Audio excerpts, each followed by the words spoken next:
We know that patients with brain metastases from breast cancer face a particularly poor prognosis, and probably the most aggressive condition is patients with leptomeningeal spread of disease.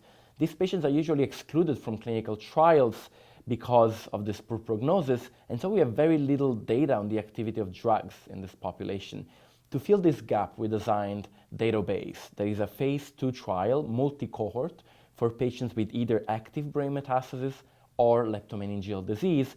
All patients on the trial are treated with a novel ADC targeting TROP2 called datopotamab deruxtecan. And this drug is approved for metastatic breast cancer, but it was not tested yet for patients with leptomeningeal disease.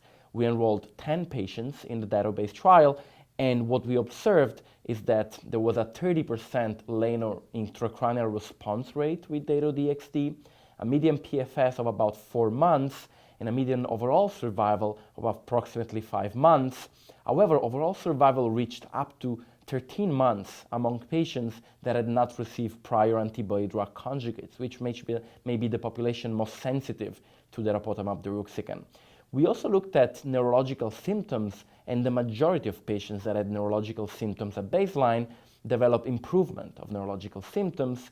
We looked at toxicities which were expected based on the profile of Dato-DXd, and finally we evaluated HER2 and TROP2 expression with a novel assay called high sensitivity HER2 and high sensitivity TROP2, and most of the benefit with Dato-DXd was observed among patients that had the lowest HER2 expression, suggesting that in the future this assay, if validated, could drive decision making when more than one ADC is available. Now, the next effort will be to fully enroll the cohorts A and cohort B. There are patients with hormone receptor positive or triple negative active brain metastases, but we really look forward presenting these data on leptomeningeal disease at San Antonio in Texas.